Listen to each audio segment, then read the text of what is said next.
अस्सलामुअलैकुम जी, क्या हाल चाल है? ठीक ठाक है, राज़ी बाजी हैं। यहाँ पे जी आज मौसम इतना अच्छा है, बगैर जैकेट के। अफान तो वैसे भी सुबह ना वो सिर्फ एक जर्सी पहन के जाता है 3-4 दिन से, तो कोई जैकेट वगैरह नहीं पहन रहे। शुक्र अल्हम्दुलिल्लाह, कल तो लैके परसों तो लैके मौसम बड़ा अच्छा है। इत्थे मैं अपनी डॉक्टर को टरमीन जी भुगतावांगी। ए फिर चले जाएंगे अपनी जगह, तो मैं चले जाऊँगी अपनी जगह, क्योंकि इधर सामने कोफलैंड वे साथ एक जूते की दुकान है, वहाँ पे मैं देखूँगी चप्पल शप्पल। मैं क्या ईद आ रही है, ਈਦ ਵਿੱਚ ਜਿੰਨੀਆਂ ਮਰਜ਼ੀ ਤੁਹਾਡੇ ਕੋਲ ਚੀਜ਼ਾਂ ਹੋਣ, ਕਦੀ ਵੀ ਤੁਸੀਂ ਛੋਟੀ ਜਿਹੀ ਚੀਜ਼ ਲੈ ਲਓ ਨਾ, ਦਿਲ ਨੂੰ ਤਸੱਲੀ ਹੋ ਜਾਂਦੀ ਹੈ ਕਿ ਨਹੀਂ ਅਸੀਂ ਵੀ ਨਾ ਈਦ ਲਈ ਤਿਆਰੀ ਕੀਤੀ। ਤੇ ਹੁਣ ਜਿਹੜੇ ਨਾ ਹਰ ਮਾਰਕੀਟ ਵਿੱਚ ਸਮਰ ਦੀਆਂ ਚੀਜ਼ਾਂ ਆ ਗਈਆਂ ਨੇ, ਚੱਪਲਾਂ ਆ ਗਈਆਂ ਨੇ, ਗਰਮੀਆਂ ਦੇ ਕੱਪੜੇ ਆ ਗਏ ਨੇ। ਤੇ ਬੜਾ ਮਜ਼ਾ ਆਉਂਦਾ ਜਦੋਂ ਵੈਦਰ ਚੇਂਜ ਹੁੰਦਾ ਨਾ, ਉਹਦੇ ਨਾਲ ਜਦੋਂ ਚੀਜ਼ਾਂ ਚੇਂਜ ਹੁੰਦੀਆਂ ਨੇ, ਮਾਹੌਲ ਚੇਂਜ ਹੁੰਦਾ ਤੇ ਬੜਾ ਅੱਛਾ ਲੱਗਦਾ, ਬੜਾ ਵੇਖ ਕੇ ਨਾ। ਉਹ ਕਹਿੰਦੇ ਨਾ ਚੇਂਜ ਚੇਂਜ ਇਨਸਾਨ ਜਿਹੜਾ ਨਾ ਚੇਂਜ ਇਨਸਾਨ ਲਈ ਬੜਾ ਜ਼ਰੂਰੀ ਹੈ। ਇਹ ਬੇਸ਼ੱਕ ਤੁਹਾਡੀ ਮਤਲਬ ਐਜ਼ ਅ ਪਰਸਨੈਲਿਟੀ, ਜਾਂ ਤੁਸੀਂ ਕੱਪੜੇ ਛੱਪੜੇ, ਜਾਂ ਤੁਸੀਂ ਘਰ 'ਚ ਤੁਸੀਂ ਕਦੇ ਗੌਰ ਕਰਿਓ, ਤੁਸੀਂ ਡਲ ਹੋਵੋਗੇ ਥੋੜ੍ਹਾ ਜਿਹਾ ਵੀ, ਤੁਸੀਂ ਆਪਣੇ ਉੱਤੇ ਕੇਅਰ ਕਰ ਲਓਗੇ ਨਾ।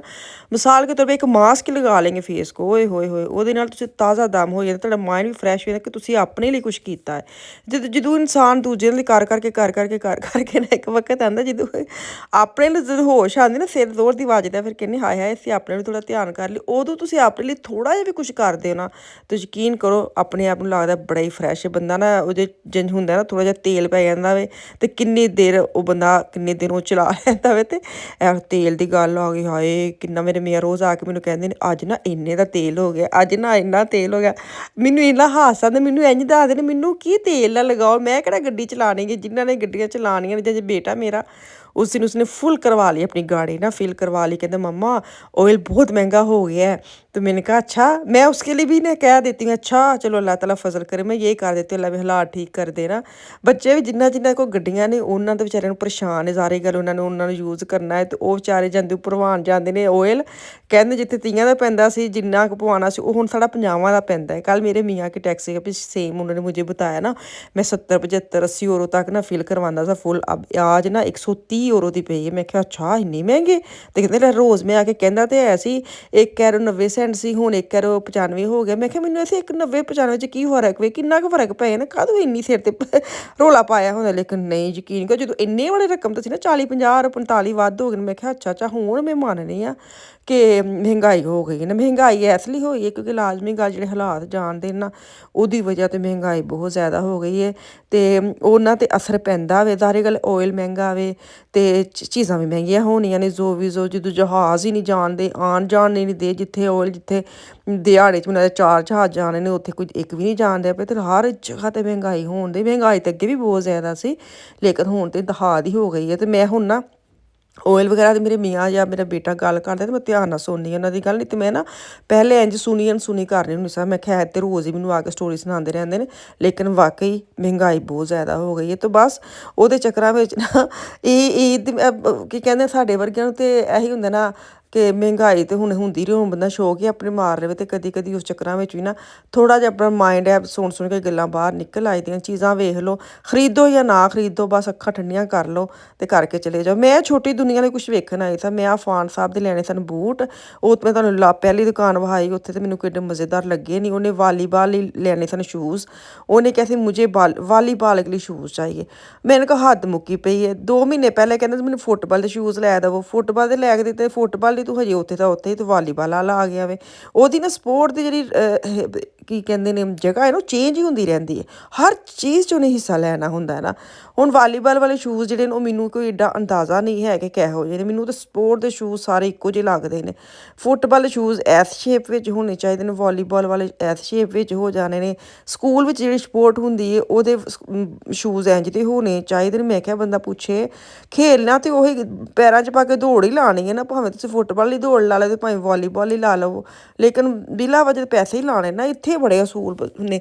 ਕੱਚੀ ਪੈਨਸਲਾਂ ਦਾ ਹਿਸਾਬ ਲਾ ਲਓ, ਇੱਥੇ ਕੱਚੀ ਪੈਨਸਲਾਂ ਦੇ ਕਿੰਨੀ ਡਿਜ਼ਾਈਨ ਹੈਗੇ ਹੈ। ਸਾਡੇ ਆਪਣੀ ਟੈਨਸ਼ਨ ਮੁੱਕਦੀ ਨਹੀਂ, ਅਸੀਂ ਇੱਕ ਸੂਟ ਲੈਣਾ, ਅਸੀਂ ਕਿਹੜਾ ਲਈਏ, ਬਨੈਂਜ਼ਾ ਦਾ ਲਈਏ ਕਿ ਅਸੀਂ ਐਥਨਿਕ ਦਾ ਲਈਏ ਕਿ ਅਸੀਂ ਗੁਲ ਅਹਿਮਦ ਦਾ ਲਈਏ ਕਿ ਅਸੀਂ ਉਹ ਸੂਟਾਂ ਲਈ ਤਾਂ ਵਰਾਇਟੀ ਸਮਝ ਆਉਂਦੀ ਹੈ। ਕੱਚੀ ਪੈਨਸਲਾਂ ਦੀ ਜਾਂ ਸ਼ੂਜ਼ ਦੀ ਕਾਹਦੀ ਵਰਾਇਟੀ ਹੈ ਜੀ ਹੈ। ਫੁੱਟਬਾਲ ਹੀ ਖੇਲੋ ਜਾਂ ਵਾਲੀਬਾਲ ਹੀ ਖੇਡੋ, ਦੌੜ ਹੀ ਲਾਣੀ ਹੈ ਨਾ ਲੇਕਿਨ, ਜਾਂ ਕੱਚੀ ਪੈਨਸਲਾਂ ਨੇ ਬੱਚਿਆਂ ਦੇ, ਕੱਚੀ ਪੈਨਸਲਾਂ ਦੇ ਨਾਲ ਲਿਖਦੇ ਫਲਾਣੀ ਪੈਨਸਲ ਤੇ ਅੰਦਰ ਸਿੱਕਾ ਕੱਚੀ ਪੈਨਸਲ ਵਾਲਾ ਹੁੰਦਾ, ਸਾਨੂੰ ਤਾਂ ਇਹੀ ਹੁੰਦਾ ਸੀ ਕੱਚੀ ਪੈਨਸਲ ਹੈ। ਤੇ ਉਹ ਹਿਸਾਬ ਹੈ ਤੇ ਭਈਆ ਇੱਕ ਚੀਜ਼ ਲਈ ਚਾਰ ਚਾਰ ਚੀਜ਼ਾਂ ਚਾਹੀਦੀਆਂ ਹੁੰਦੀਆਂ ਨੇ। आज कल इन्होंने जाना है मई में क्लासन फाड़ तो बच्चों के स्कूल की ट्रिप अफान ने उधर जाना है। ਉਹਦੀ ਐਡਾ ਲੰਬਾ ਪੇਪਰ ਬਣ ਕੇ ਆਇਆ ਹੈ ਨਾ, ਮੈਨੂੰ ਇੰਨਾ ਹਾਸਾ ਵੀ ਆਉਂਦਾ, ਗੁੱਸਾ ਵੀ ਆਉਂਦਾ। ਸਪੋਰਟ ਦੇ ਸ਼ੂਜ਼ ਅਲੱਗ, ਹਾਊਸ ਸ਼ੂਏ ਅਲੱਗ, ਤੇ ਜਿਹੜਾ ਬਾਹਰ ਜੰਗਲਾਂ 'ਚ ਜਾਣਾ ਵੇ ਸਖਤ ਹਾਰਡ ਵਾਲੇ ਸ਼ੂਜ਼ ਅਲੱਗ। 3-4 ਕਿਸਮ ਦੇ ਤੇ ਇਹਨਾਂ ਨੇ ਸ਼ੂਜ਼ ਲਿਖ ਦਿੱਤੇ ਨੇ ਹੈਂ। ਜੈਕਟ ਬਾਰਿਸ਼ ਵਾਲੀ ਅਲੱਗ ਤੇ ਗਰਮੀਆਂ ਵਾਲੀ ਜੈਕਟ ਅਲੱਗ, 2-3 ਜੈਕਟਾਂ ਦੀ ਆਪਸ਼ਨ ਦੇ ਛੜੇ ਨੇ। ਤੇ ਸਪੋਰਟ ਦੇ ਕੱਪੜੇ ਅਲੱਗ, ਸੌਣ ਵਾਲੇ ਕੱਪੜੇ ਅਲੱਗ, ਤੇ ਬਾਹਰ ਫਿਰਨ ਵਾਲੇ ਕੱਪੜੇ ਅਲੱਗ, ਤੇ ਬਾਰਿਸ਼ ਵਾਲੇ ਕੱਪੜੇ ਅਲੱਗ। ਤੁਸੀਂ ਅੰਦਾਜ਼ਾ ਲਾਓ, ਇੱਕ ਬੱਚੇ ਨੇ 4 ਦਿਨ ਲਈ ਕਿਤੇ ਜਾਣਾ ਹੈ ਤੇ 2 ਅਟੈਚੀ ਬਣਾ ਕੇ ਉਹਨੂੰ ਦਿਓ। ਮੈਨੂੰ ਇੰਨਾ ਹਾਸਾ ਵੀ ਆਉਂਦਾ, ਮੈਂ ਕਿਹਾ ਇਹ ਨਾ ਕੌਮ ਜਿਹੜੀ ਹੈ ਨਾ ਭਈਆ ਸੈਂਸਿਟਿਵ ਜਿਹੀ ਕੌਮ ਹੈ, ਉਂਝ ਦੀ ਇਹਨਾਂ ਨੇ ਡਿਮਾਂਡਾਂ ਰੱਖੀਆਂ ਨੇ। ਮੈਂ ਕਿਹਾ ਚਲੋ ਕਰਨੀ ਤੇ ਅਸੀਂ ਵੀ ਆਪਣੀ ਮਰਜ਼ੀ, ਮੈਂ ਤੇ ਅਲੱਗ ਅਲੱਗ ਕੁਝ ਨਹੀਂ ਲੈ ਕੇ ਦੇਣਾ ਹੈ। ਇੰਨੇ ਬੜਾ ਬੱਚੇ ਨੂੰ ਸਮਾਨ ਬਣਾ ਕੇ ਦਿਓ, ਬੱਚਾ ਉੱਥੇ ਜਾ ਕੇ ਵੈਸੇ ਪਤਲ ਹੋ ਜਾਏ। ਬਾਰਿਸ਼ ਵਾਲੇ ਬੂਟ ਸਪੋਰਟ ਤੇ ਫੁੱਟਬਾਲ ਤੇ ਪਾ ਜੇ, ਫੁੱਟਬਾਲ ਵਾਲੇ ਬੂਟ ਜੰਗਲਾਂ 'ਚ ਪਾ ਜੇ। ਇੰਨੇ बूट बना के बच्चे को दो, बच्चे ने तो कन्फ्यूज हो जाना, मामा ने इतने सारे शूज़ रखे कौन से कहाँ पहनने हैं। तो खैर ये बात चलती रहती है। मैंने अफ्तारी की जो चीज़ें बनाई है, मैंने वीडियो रिकॉर्ड नहीं की।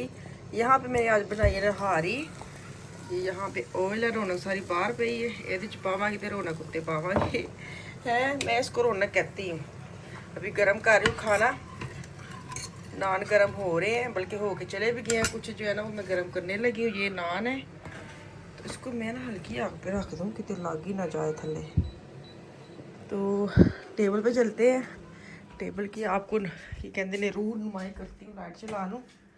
और ये जी सिंपल सी आज उतारी है, ये आफिया की मैं बनाती हूँ हमेशा। सिर्फ चिप्स बनाई है, प्लेटें गर्म करने के लिए ऊपर रखी हैं, कितना गर्म है। साथ मैंने प्याज, खीरे, थोड़ा सा ये मैंने भोली गए सा कि मैं भी लिया से, हूँ मैं इतनी एड्डी प्यारियां लगदियां ना पईयां क्यूट जियां। तो चले जी, अभी मैं नूडल वगैरह बनाए, वो भी मैं गर्म कर रही हूँ, बल्कि हो गए हैं। घर आ गई हूँ। शूज़ जो है ना वो आज फैसला हो गया कि असी ऑनलाइन लेने ने, ਉਹ ਜਿਹੜੇ ਅਸੀਂ ਮਾਰਕੀਟਾਂ ਵਾਲੇ ਨਹੀਂ ਲੈਣੇ, ਸਾਨੂੰ ਕੋਈ ਪਸੰਦ ਨਹੀਂ। ਮੈਂ 2-3 ਫੋਟੋਆਂ ਭੇਜੀਆਂ ਸਨ, ਠਾ ਕਰਕੇ ਰਿਜੈਕਟ ਹੋ ਗਏ ਨੇ। ਹੁਣ ਅਸੀਂ ਜੀ ऑनलाइन ਲੈਣੇ। ਅਸੀਂ ਭਾਈ ਨੂੰ ਲਿਖ ਕੇ ਦੇ ਛੜਿਆ, भाई को लिंक मैंने भेज दिया और भाई ने वो करवाने। और ਤੁਸੀਂ ਯਕੀਨ ਕਰੋ, ਮੈਂ ਤੇ 20-30-40 ਵਾਲੇ ਲੱਭਣ ਦੀ ਸੀ, ਉਹਨੇ ਤੇ 90 ਉਹਦੇ ਲੱਭੇ ਨੇ। ਮੈਂ ਕਿਹਾ ਹੱਦ ਮੁੱਕੀ ਬੇੜਾ ਤਾਂ ਜੀ, ਏਡੇ ਮਹਿੰਗੇ ਹੈ। ਲਾਣੀ ਤੇ ਦੌੜ ਹੀ ਹੈ, ਬੰਦਾ ਪੁੱਛੇ 90 ਦੇ ਬੂਟ ਤੂੰ ਲੈ ਲੈਣੇ ਜਿਹੜੇ ਬਾਹਰ ਅੰਦਰ ਤੂੰ ਪਾ ਨਹੀਂ ਸਕਦਾ, ਸਿਰਫ ਤੂੰ ਦੌੜ ਲਾਣ ਲੈ ਰਹੇ ਨੇ। ਖੈਰ ਉਹਨੇ ਭਈਆ ਭਾਈ ਨੂੰ ਭੇਜ ਛੜੇ ਨੇ, ਤੇ ਭਾਈ ਨੂੰ ਹੁਣ ਕਰਵਾਣੇ ਨੇ ਉਹੀ ਬੁੱਕ। ਫੈਸਲਾ ਇਹੀ ਹੋਇਆ। करी जानते ही, मैं कल भी खाया सी। ये किचन में नालों साफ़ करनी है, मशीन खाली है, ये बस गर्म होएगी तो ये जाएगी वहाँ पे। और जब बच्चे बैठेंगे फिर मैं रौनक डालूँगी। कैसी रौनक है। मैं ना अज निहारी बना बैठी, मैं सोचा असी तो निहारी तो खाई दी नाश्ते नाल, निहारी पाए नान, तो मैं अद्धी रात ने क्यों बना ली निहारी। लेकिन खैर बच्चों ने बड़ी पसंद की, वाह वाह वाह। मेरे अफान साहब ने कोई मेरी तारीफा करती, मामा वाह वाह, उम्मा उम्मा पसंद आए ना जी, तो उम्मे ही बड़े देंदे ने। तो चलो जी, दुआवां च याद रखो, वापस आऊंगी कल। अल्लाह हाफिज़।